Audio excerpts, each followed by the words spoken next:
नमस्कार, अपना बिहार में आपका स्वागत। मैं राहुल ओझा आपके साथ। 3 राज्यों के विधानसभा चुनाव में प्रचंड जीत के बाद बीजेपी का जोश आई है। मध्य प्रदेश, छत्तीसगढ़ और राजस्थान का रण जीतने के बाद बीजेपी कार्यकर्ताओं का उत्साह चरम पर है। पीएम नरेंद्र मोदी ने जीत के लिए जनता का धन्यवाद करते हुए कहा कि ये विकसित भारत के सपनों की जीत है। पीएम मोदी ने कहा कि राजस्थान, मध्य प्रदेश और छत्तीसगढ़ की माता बहनों और युवाओं ने जो स्नेह दिया, उससे जीत के बाद जिम्मेदारी और ज्यादा बढ़ गई है। प्रधानमंत्री ने कांग्रेस सहित विपक्षी दलों पर जोरदार हमला बोलते हुए देश को जाति की राजनीति में झोंकने की कोशिश का भी आरोप लगाया। प्रधानमंत्री ने एक बार फिर से दोहराया कि उनके लिए सिर्फ 4 जातियां हैं, वो हैं नारी शक्ति, युवा शक्ति, गरीब और किसान। गारंटी है। तो मध्य प्रदेश, राजस्थान और छत्तीसगढ़ में बीजेपी की जीत पर बीजेपी अध्यक्ष जेपी नड्डा ने भी पार्टी मुख्यालय में कार्यकर्ताओं को संबोधित किया। उन्होंने कहा कि पीएम मोदी के नेतृत्व में बीजेपी ने बड़ी जीत हासिल की है। जेपी नड्डा ने कहा कि पीएम मोदी ने सबका साथ, सबका विकास के साथ काम किया है।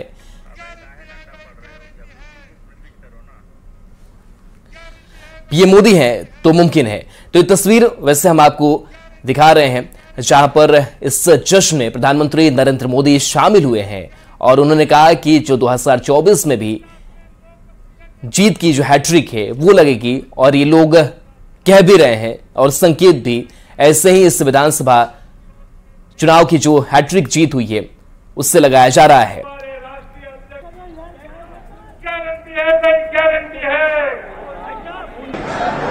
हमारे राष्ट्रीय अध्यक्ष जी, आज की विजय ऐतिहासिक है, अभूतपूर्व है। नारी शक्ति का विकास बीजेपी के विकास मॉडल का एक महत्वपूर्ण स्तंभ भी है, और इसलिए इन चुनावों में महिलाओं ने, बहनों बेटियों ने एक प्रकार से भाजपा के विजय की पूरी जिम्मेवारी अपने हाथ में उठा ली थी और भरपूर आशीर्वाद दिया है। इस चुनाव में देश को जातियों में बांटने की बहुत कोशिशें हुई। मेरे लिए देश में 4 जातियां ही सबसे बड़ी जातियां हैं, और जब मैं इन 4 जातियों की बात करता हूं,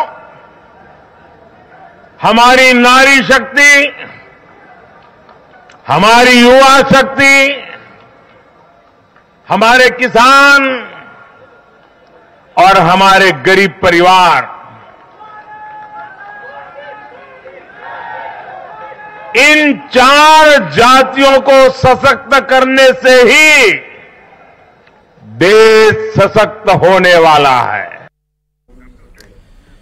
तो देखिए, इस बड़ी जीत हासिल करने के बाद से जेपी नड्डा ने कहा कि पीएम मोदी ने सबका साथ, सबका विकास के साथ काम किया। पीएम मोदी है तो मुमकिन है।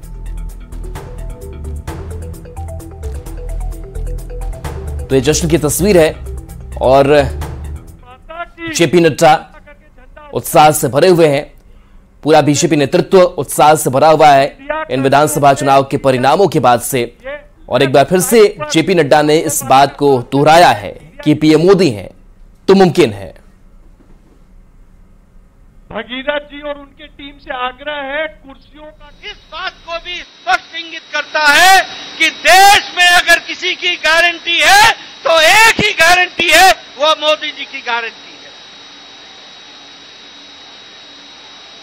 और यह चुनाव के नतीजे एक और संदेश देते हैं जो स्पष्ट है कि मोदी है तो, मोदी जी है तो, ये स्पष्ट हम सबको देखने को मिलता है। तो विधानसभा चुनाव नतीजे के बाद एनडीए में जश्न का माहौल है। जमुई सांसद चिराग पासवान ने पीएम मोदी की तस्वीर शेयर करते हुए लिखा है कि एक अकेला सब पर भारी। तो केंद्रीय मंत्री राज्य मंत्री अश्विनी चौबे ने कहा है कि आने वाले 2024 के लोकसभा चुनाव में पूरी तरह साफ हो जाएगा। बीजेपी नेता आरसीपी सिंह ने कहा कि नीतीश कुमार की नैया डूब चुकी है। बीजेपी सांसद राधा मोहन सिंह ने कहा कि एमपी, राजस्थान और छत्तीसगढ़ जीतने के बाद अब बिहार की बारी है। नरेंद्र मोदी जी को ढेर सारी बधाई, ढेर सारी शुभकामनाएं।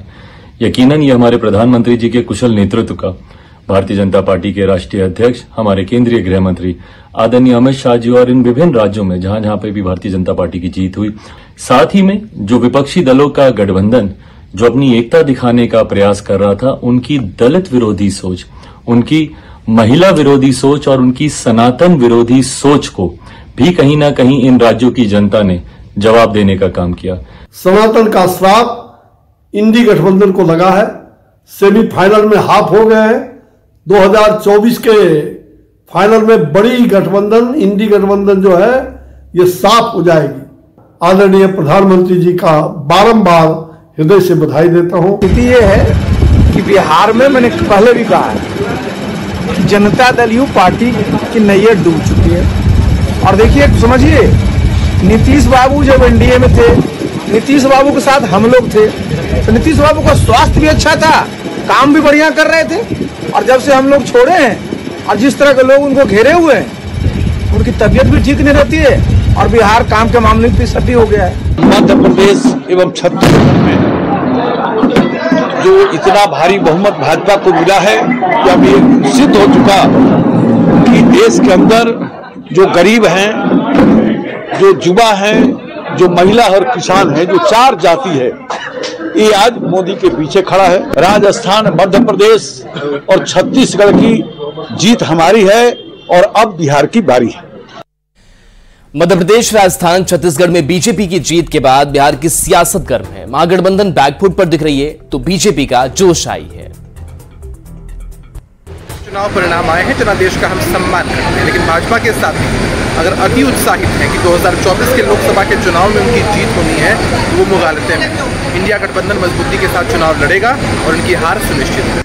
मोदी है तो नौकरी मिलना नामुमकिन है, किसानों की भलाई नामुमकिन है। मोदी है तो नौजवानों, किसानों की बात करना, गरीबों, मजदूरों की बात करना, सुनना नामुमकिन है। मोदी जी को हराना बिल्कुल मुमकिन है। 2014 में मोदी जी को प्रधानमंत्री बनने के बाद 2018 के राजस्थान, मध्य प्रदेश और छत्तीसगढ़ के विधानसभा चुनाव में कांग्रेस पार्टी ने भाजपा को हराया। खासकर छत्तीसगढ़ और मध्य प्रदेश 15 सालों से भाजपा के कब्जे में था और मोदी जी के प्रधानमंत्री बनते मोदी जी को उन राज्यों में हराया। अभी कर्नाटक में और हिमाचल में हराया। 3 राज्यों में जो हमें प्रचंड जीत मिली है, उसका जो सबसे प्रमुख कारण है वो है मोदी जी की गारंटी। जिस प्रकार से कांग्रेस ने और दूसरे दलों ने जनता के साथ छलने का काम किया है, वहीं नरेंद्र मोदी जी के नेतृत्व में चाहे जितनी भी प्रकार की योजनाएं हम चला रहे हों, उन सभी योजनाओं ने जमीन पर अपना असर दिखाया है। इसलिए जनता को मोदी जी पर पूर्ण विश्वास है। इसे कहते हैं मोदी मैजिक। 3 राज्यों में प्रचंड बहुमत, तेलंगाना में जबरदस्त परफॉर्मेंस इस बात का द्योतक है कि भारत की जनता को अभी भी प्रधानमंत्री मोदी जी के प्रति कितनी आस्था है, कितना विश्वास है। आने वाले 2024 के लोकसभा चुनाव में एक तरफा वोट होगा और यकीन मानिए कि 2019 के तुलना से भी ज्यादा बेहतर परफॉर्मेंस एनडीए का होगा और सरकार बनेगी। तो 3 राज्य में बीजेपी की जीत पर बीजेपी सांसद सुशील कुमार मोदी ने सोशल मीडिया एक्स पर पोस्ट किया। सुशील मोदी ने लिखा, विधानसभा चुनाव परिणाम ने दिए संकेत, बिहार से लालू नीतीश राज की विदाई तय, लोगों को पीएम मोदी पर भरोसा है, बिना सीएम फेस के बीजेपी जीत सकती है, ये ब्रांड मोदी पर जनता के विश्वास की जीत है। नीतीश कुमार बदलते समय को पढ़ें, विधानसभा चुनाव परिणाम ने संकेत दिए हैं और बिहार से लालू नीतीश राज की विदाई तय है। तो नीतीश कुमार बदलते समय की लिखावट पढ़ ली, ये सोशल मीडिया एक्स पर पोस्ट सुशील मोदी का।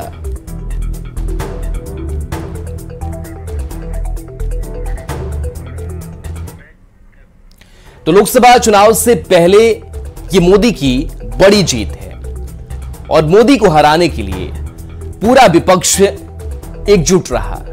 लेकिन मोदी एक बार फिर से योद्धा इस पूरे चुनावी समर में साबित हुए।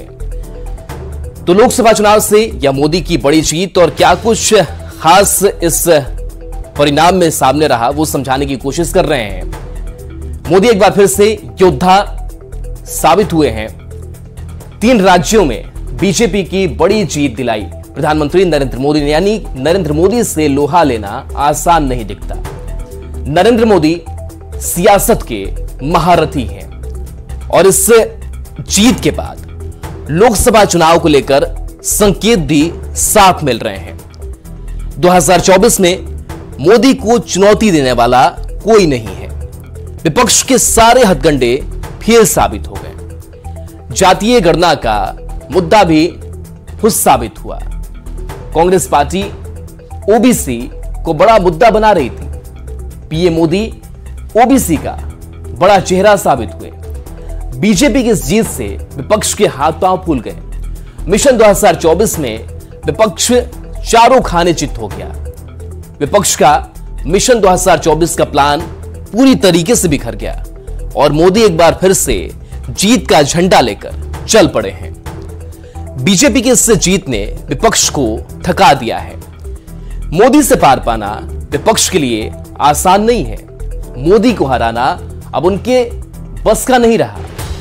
बीजेपी की इस प्रचंड जीत के बाद साफ है कि मोदी है तो सब मुमकिन है। मोदी को हराना अब नामुमकिन है। तो किस तरीके से वन मैन शो जो है वो प्रधानमंत्री नरेंद्र मोदी ने चलाया और लगातार इन राज्यों के चुनावी समर में वो उतरे, चुनावी प्रचार करते रहे, रोड शो होता रहा और सीएम फेस जो है वो भी सामने नहीं रखा गया। लेकिन इसके बावजूद जो मोदी मैजिक है वो इन राज्यों में चला और जनता ने पूरी तरीके से पीएम मोदी के चेहरे पर भरोसा जताया और प्रचंड जीत इन 3 राज्यों में जनता ने दिलाई है। चलिए बढ़ेंगे आगे, कुछ अन्य खबरों की बात कर ले। मुख्यमंत्री नीतीश कुमार सोमवार के दिन जनता की फरियाद सुनते हैं, लेकिन आज लगने वाला जनता दरबार स्थगित कर दिया गया है। जनता के दरबार कार्यक्रम की सारी तैयारी पूरी कर ली गई थी। कई फरियादी अपनी फरियाद लेकर मुख्यमंत्री से मिलने पहुंचे थे, लेकिन अब वो निराश होकर वापस लौट रहे हैं। सोमवार के दिन मुख्यमंत्री नीतीश कुमार जनता के दरबार में होते हैं, लेकिन आज किसी कारणवश मुख्यमंत्री का जनता दरबार स्थगित कर दिया गया है। हालांकि पूरी तैयारी यहां कर ली गई थी। यहां साफ तौर पर आप देख सकते हैं, हर महीने के 3 सोमवार के दिन पूरे बिहार से जो फरियादी हैं मुख्यमंत्री से मिलने आते हैं और उन्हें पूरी उम्मीद होती है कि उनकी समस्याओं से मुख्यमंत्री छुटकारा दिलाएंगे। और उसी के मद्देनजर जो सुरक्षा के व्यापक इंतजाम है हर सोमवार यहां किया जाता है। सारी तैयारी भी आज पूरी कर ली गई थी। यहाँ साफ तौर पर आप देख सकते हैं सुरक्षा के जवान मौजूद हैं, सारी सिक्योरिटी यहाँ नजर आ रही है। जो फरियादी हैं वो भी अपने हाथों में अपने समस्याओं को लेकर कागजों के साथ यहाँ पहुंचे हुए हैं, लेकिन किसी कारणवश आज मुख्यमंत्री का जनता दरबार स्थगित कर दिया गया है। हर महीने 3 सोमवार मुख्यमंत्री लोगों की फरियाद सुनते हैं और उसी के मद्देनजर दूर दूर से लोग भी यहाँ आते हैं। क्या नाम है? हमारा नाम दीनानाथ पंडित हुआ। आप फरियाद लेकर यहाँ आए? Yes sir. अभी क्या जानकारी मिली है? अभी की कार्ड कैंसिल हो गया, तो वापस अब लौट जाएंगे? अब लौट जाएंगे। अब पुनपुन जाना है हमको। पुनपुन से आए थे? जी, पुनपुन से देहात पड़ता है, लखना खैरा एक बस्ती है, वहाँ से हम आए हैं। आपका क्या नाम है? राजेश कुमार। आप कहाँ से आए? पश्चिमी चंपारण से। तो अभी पहले से जानकारी नहीं थी क्या? जानकारी था पहले से कि जनता दरबार सोमवार को लगेगा, आ जाए, तो पता लगा कैंसिल हो गया। कैंसिल हो गया जी। क्या समस्या थी आपकी? रोड की समस्या था, उसको लेकर आए थे। जी। आप कहाँ से आए हैं? वित्तीय जिले से। साथ ही में आए हैं? जी। आप भी वही रोड की समस्या को लेकर आए हैं? जी। तो अभी वापस लौट जाएंगे? हाँ, लोग आपसे जा रहे हैं तो क्या करें। बिल्कुल, तो यहाँ देख सकते हैं जो फरियादी हैं अब वापस लौट रहे हैं, क्योंकि सोमवार के दिन ये लोग उम्मीद करके आते हैं कि मुख्यमंत्री जनता के दरबार में होंगे और हर सोमवार मुख्यमंत्री लोगों की फरियाद भी महीने में 3 दिन सुनते हैं। लेकिन आज किसी कारणवश जनता दरबार स्थगित कर दिया गया है और इसी के मद्देनजर तैयारी तो पूरी है, लोग भी यहाँ पहुंचे हुए हैं, लेकिन अब लोग वापस लौट रहे हैं। कैमरामैन अजय दुबे के साथ विनीता मिश्रा, न्यूज़ 18 पटना। तो सीएम नीतीश की तबीयत पर social media expert Jitan Ram Manjhi का पोस्ट सामने आ गया है। मांझी ने लिखा है कि पिछले 10 दिन से सीएम की तबीयत खराब है, उनको कुछ हुआ नहीं है, क्या फिर उनके साथ राजनीतिक साजिश चल रही है? आगे लिखा है कि नीतीश कुमार का हेल्थ बुलेटिन जारी होना चाहिए जिससे पता चले कि उनकी स्थिति कैसी है। तो ये एक्सपर्ट जीतनराम मांझी का पोस्ट नीतीश कुमार की तबीयत को लेकर के आज जनता दरबार भी स्थगित किया गया है और इसके बाद से ये पोस्ट जीतनराम मांझी का कि उनको कुछ हुआ या फिर उनके साथ राजनीतिक साजिश चल रही है।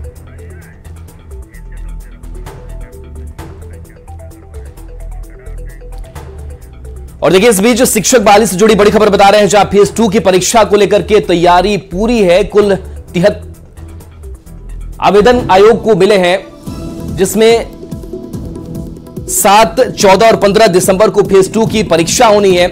प्राइमरी रिक्ति से 11 गुना ज्यादा आवेदन मिले हैं। मध्य विद्यालयों के लिए 12 गुना ज्यादा आवेदन मिले हैं। माध्यमिक में भी 9 गुना ज्यादा आवेदन मिले हैं। उच्च माध्यमिक में 2 गुना ज्यादा आवेदन पाए गए हैं।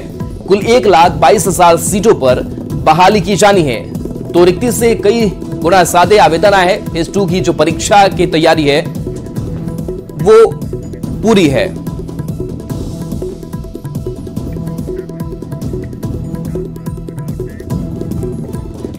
गोपालगंज में पुलिस ने 50 लाख रुपए की शराब जब्त की है। बताया जाता है कि नूडल्स से भरे कंटेनर में छिपाकर शराब पंजाब से बिहार लाई जा रही थी। पुलिस ने शराब के साथ चालक को गिरफ्तार किया है। यह कार्रवाई कुचायकोट थाने के पुलिस ने बलथरी चेक पोस्ट के पास की है। कंटेनर से 2700 लीटर विदेशी शराब मिली है। पुलिस गिरफ्तार चालक से पूछताछ करने में जुटी हुई है। वहीं एसपी स्वर्ण प्रभात ने कहा कि शराब के खिलाफ पुलिस का यह अभियान लगातार जारी रहेगा। गोपालगंज पुलिस का शराब के विरुद्ध अभियान लगातार जारी है। हम लोग सड़क मार्ग और जो नदी मार्ग दोनों मार्गों पर लगातार अपना विजिल बनाए रखे हैं और शराब तस्करों पर लगाम लगाने की हमारी कोशिश पूरी जारी है। इसी क्रम में पिछले विगत कुछ दिनों में कई नाव भी पकड़े गए हैं जो शराब से लदे हुए थे।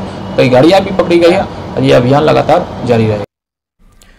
और इस बीच छपरा से बड़ी खबर है जहां बारात के दौरान फायरिंग हो गई। छर्रा लगने से 3 लोग जख्मी बताए जा रहे हैं। मुफस्सिल के बालगारा में फायरिंग हुई है। पुलिस मामले की छानबीन में जुटी हुई है। घायलों का अस्पताल में इलाज जारी है। तो छर्रा लगने से 3 लोग जख्मी है। छपरा से बड़ी खबर बता रहे हैं जहां बालगारा में फायरिंग हुई है।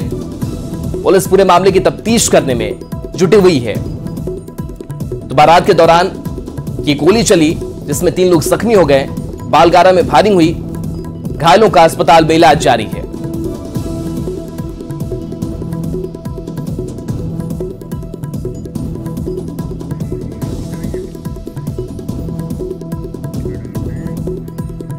और चलिए न्यूज़ 18 बिहार झारखंड पर खबरें आपके लिए लगातार जारी है।